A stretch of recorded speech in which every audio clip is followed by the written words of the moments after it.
Halo, ya ketemu lagi dengan saya Om Bob. Ya, di channel saya kali ini spesial saya akan berbicara mengenai bisnis, ya terutama untuk generasi milenial.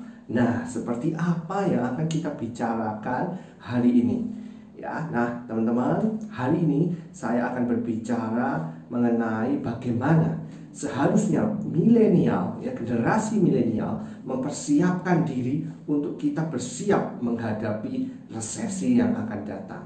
Ya, teman-teman, sebelum kita mulai, mungkin buat teman-teman yang merasa ingin bertanya, nanti boleh tulis di kolom komentar. Ya, dan juga teman-teman boleh share ke teman-teman milenial yang lain supaya kita generasi milenial itu bisa turut mengembangkan perekonomian bangsa kita sehingga ancaman resesi ini itu bisa kita atasi bersama. Oke? Ya, yang belum subscribe silahkan subscribe ya. Ikuti terus dari saya, banyak informasi di channel ini akan diberikan dan semoga bermanfaat. Oke? Kita langsung aja.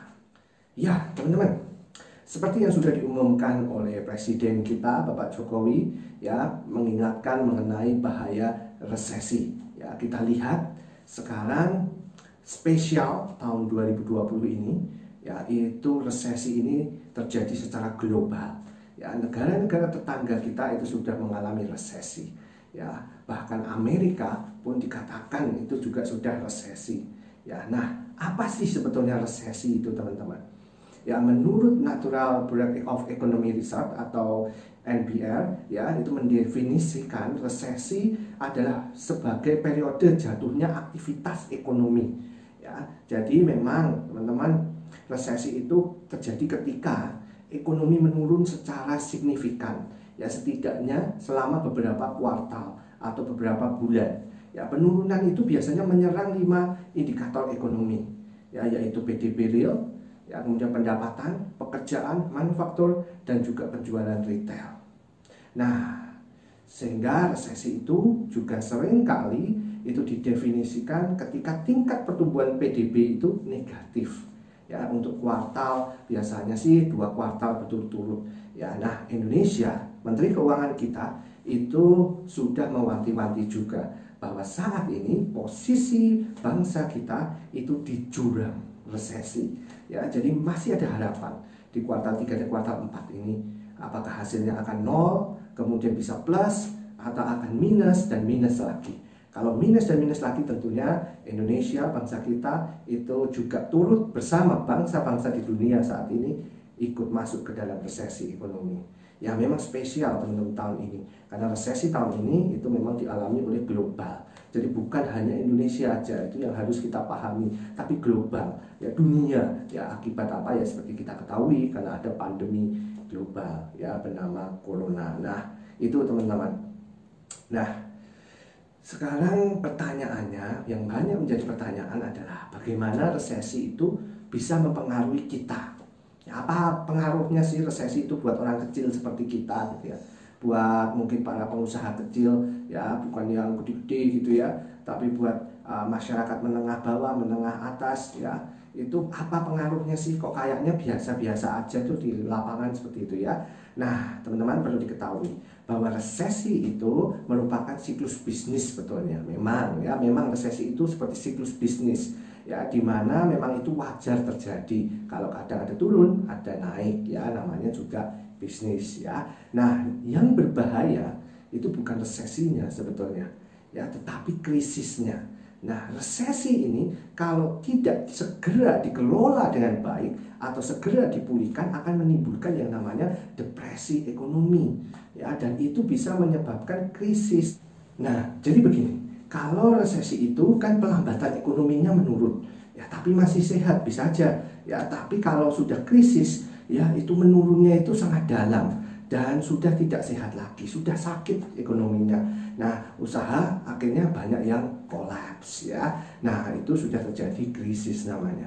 Nah, sehingga memang kita tidak boleh juga menyepelekan yang namanya resesi ini. Harus bisa segera bertindak. Nah, makanya itu negara ini terus berjuang, ya, bahkan semua negara yang mengalami resesi terus berjuang untuk lepas dari resesi itu agar tidak terjadi krisis. Ya, nah pertanyaan selanjutnya adalah sebagai milenial, kaum milenial, apa yang harus kita siapkan?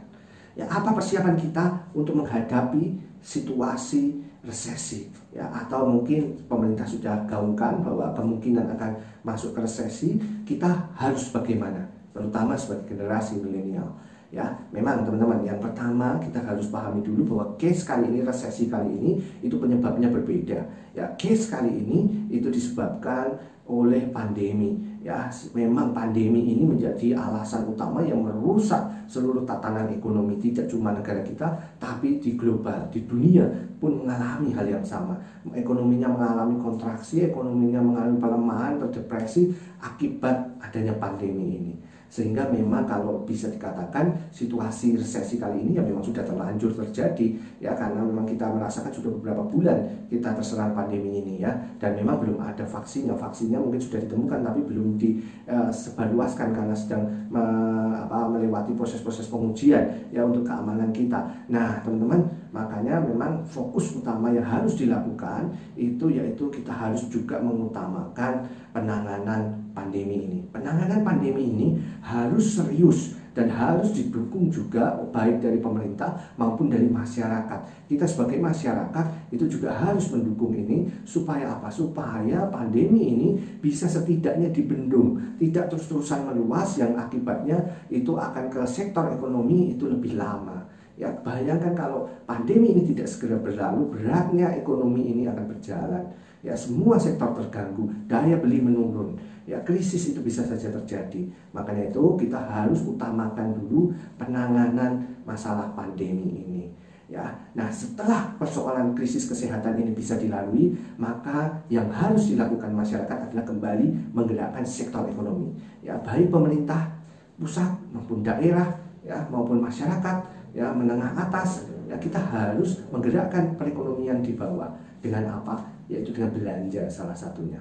Ya, kita harus belanja, kita harus memutarkan roda perekonomian, ya, supaya pertumbuhan konsumsinya itu meningkat, dan itu sangat membantu sekali untuk berputarnya roda perekonomian. Ya, nah, terutama teman-teman nih yang milenial yang berada di kelas menengah, ya, atau menengah ke atas, ya, teman-teman, jangan juga kita lantas lalu langsung mengetangkan ikat pinggang dan tidak mau belanja sama sekali. Ya, jangan. Ya, kita juga harus tetap mendukung dengan belanja, ya, supaya apa? Supaya ada peningkatan konsumsi, ada perputaran di bawah, ya, sehingga roda perekonomian ini itu bisa terus bergerak dan kita bisa lepas dari yang namanya resesi. Nah, setelah itu teman-teman, apa nih yang harus kita siapin, ya? Nah, tadi sudah saya terangkan sedikit, ya, bahwa kita juga harus turut untuk menggerakkan roda perekonomian, ya. Nah, sekarang kita bicara secara pribadi, ya, persiapan pribadi apa yang harus teman-teman milenial lakuin, ya, supaya kita itu bisa sama-sama bersiap diri, ya. Jadi saat resesi terjadi ini kita nggak terpuruk banget, tapi kita masih bisa minimal survive, ya, atau justru malah kita bisa bertahan dan kita menang. Ya, apa aja yang harus teman-teman persiapkan supaya teman-teman tidak kalah di dalam resesi ini? Ya, yang pertama adalah teman-teman milenial harus punya dana darurat, ya. Siapkan dana darurat, teman-teman, ya. Teman-teman milenial ini kelemahannya itu sering lupa, ya, atau mungkin bisa dikata abai dengan apa yang namanya dana darurat. Ya, memang ada sebuah penelitian yang menyatakan 1 dari 3 masyarakat Indonesia, terutama generasi milenial, itu tidak aman secara keuangan karena tidak memiliki dana darurat lagi. Nah, artinya apa? Apabila krisis itu terjadi, para generasi milenial yang tidak mempersiapkan diri ini, itu bisa saja mereka tidak bisa mempertahankan statusnya di atas garis kemiskinan. Bahkan banyak yang akan mungkin jatuh dan menjadi miskin, teman-teman. Nah, oleh karena itu penting sekali kita untuk mempersiapkan dana darurat. Jadi mari, belum terlambat kita siapin dana darurat. Ya, biasanya dana darurat itu kita siapkan sekitar 6-12 bulan dari pengeluaran kita per bulan. Jadi caranya teman-teman perkirakan, ya, pengeluaran teman-teman, pengeluaran utama teman-teman itu berapa per bulan yang wajib teman-teman keluarkan, ya, bukan berarti shopping dan sebagaimana, ya, tapi pengeluaran utamanya itu berapa, ya. Nah, itu teman-teman harus punya minimal 6-12 kali, ya, sebagai dana tabungan, sehingga saat nanti misalkan terjadi krisis, kita masih bisa survive, kita masih punya dana untuk kondisi-kondisi darurat seperti ini. Seandainya aja pekerjaan kita hilang atau usaha kita down, ya kita masih punya dana untuk kita bisa survive. Itulah pentingnya kita memahami kita membutuhkan dana darurat. Ya, nah pertanyaannya sekarang, kalau misalkan saya nggak punya dana darurat sekarang, apa yang harus saya lakukan sementara krisis sudah di depan mata gitu ya. Nah teman-teman, kalau memang sudah terlanjur Anda tidak mempersiapkan dana darurat, ya teman-teman harus bersiap diri. Dalam artian, pertama, mulai sisihkan penghasilan teman-teman sekarang untuk dana darurat teman-teman ya. Teman-teman harus mau berkorban ya, harus mau mulai menabung seperti itu sebagai dana darurat ya. Yang kedua adalah teman-teman harus mengelola keuangan dengan baik. Pisahkan mana kebutuhan dan mana keinginan ya. Teman-teman harus utamakan, penuhi dulu kebutuhannya ya, kemudian keinginan ini teman-teman harus lihat lagi, kelola lagi. Kalau memang tidak perlu banget ya teman-teman bisa simpan uangnya dulu. Tapi kalau memang teman-teman perlu dan menjadi sebuah kebutuhan, ya silahkan diatur jumlahnya seperti ya. Yang penting adalah gunakan skala prioritas terhadap pemasukan teman-teman sekarang ya. Untuk mengeluarkannya itu harus ada skala prioritas. Kelemahan generasi milenial sekarang ini adalah gaya hidup ya, terutama hal keinginan ini. Jangan sampai kita lost control keuangan kita penuhi semua keinginan kita, tapi kita tidak punya dana darurat, dan itu sangat berbahaya sekali bila saat krisis terjadi ya. Jadi mulai kontrol keuangan teman-teman ya. Nah yang kedua adalah bijaklah dalam berutang ya teman-teman. Di sini masa krisis itu berarti kemungkinan semua sektor ekonomi akan melemah, bahkan itu bisa berimbas, mungkin teman-teman yang kerja itu bisa kehilangan pekerjaan apabila perusahaannya kolaps ya. Kemudian yang berusaha mungkin bisa mengalami kontraksi di ekonominya ya. Teman-teman mungkin bisa usahanya merugi atau usahanya mungkin tidak profit ya. Nah itu teman-teman harus bijak, jangan tambah beban ya. Hutang itu akan menjadi beban. Nah teman-teman harus bisa kelola hutang ini ya. Kalau hutang teman-teman hutang produktif itu tidak masalah, silakan aja, tapi hindari dulu hutang yang bersifat konsumtif ya, karena itu akan membebani kita. Dan bila terlanjur sekarang kita punya hutang ya, upayakan teman-teman mulai breakdown hutangnya apa aja dan segera lunasi yang terbesar atau yang bisa teman-teman lunasi dulu, sehingga saat krisis terjadi nanti teman-teman tidak akan menambah beban dari sektor hutang tadi ya, sehingga hidup teman-teman bisa dikatakan bisa lebih nyantai lah seperti itu ya. Nah hati-hati nih teman-teman, terutama kalau kaum milenial ya, seringkali kita karena punya kartu kredit tinggal gesek-gesek aja ya untuk gaya hidupnya. Itu bahaya, itu harus dikontrol dulu ya, teman-teman harus mengontrol itu ya. Jadi bijaklah dalam mengelola hutang ya. Nah yang ketiga sekarang adalah teman-teman kelola dan kembangkan investasimu ya. Jadi teman-teman harus melakukan pilah dan pilih investasi mana teman-teman yang masih menguntungkan dan juga investasi teman-teman yang memberatkan. Itu teman-teman harus pilah dan pilih dulu ya, prioritaskan kepada yang menguntungkan dulu. Dan kalau memang harus dilepas ya harus di stop dulu, harus berani cutting off supaya tidak menjadi beban ya.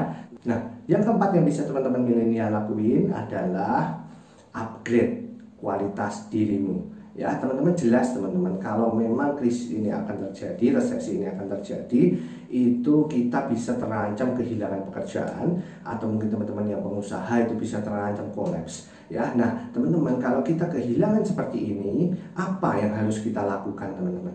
Kita harus memiliki suatu hal yang bisa kita gunakan untuk survive, yaitu apa? Diri kita sendiri. Ya, kita harus mengupgrade diri kita sendiri, upgrade skill kita, upgrade skill profesionalitas kita. Ya, supaya apa? Supaya kita memiliki keterampilan yang lebih.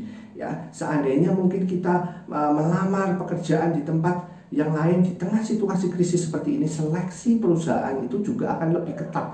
Akan dipilih orang-orang yang memiliki skill yang lebih, yang memiliki kualitas yang terbaik, itu yang akan memenangkan pertarungan. Atau minimal kita bisa menciptakan usaha-usaha baru dengan keterampilan yang sudah kita miliki. Nah makanya itu kita harus mau mengupgrade skill maupun profesionalitas kita. Ya, jadi upgrade diri kita, jadikan diri kita itu menjadi aset yang termahal, aset yang tak ternilai, dan aset yang bisa menyelamatkan kita. Ya, nah yang kedua teman-teman yang bisa lakukan adalah pertahankan network. Ya, jadi pertahankan network, pastikan kamu menjalin koneksi yang baik dengan orang-orang yang bekerja di bidang yang sama maupun bidang yang lain. Bangun network seluas mungkin. Ya, karena network itu semakin banyak, semakin luas, maka itu kamu akan memiliki jaring yang lebih besar.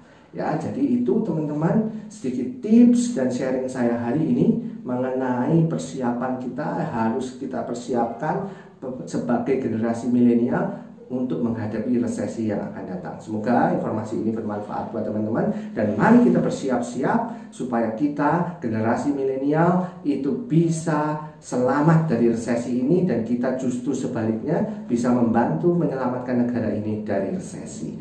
Ya, oke, sukses selalu buat Anda dan jangan lupa persiapkan diri Anda.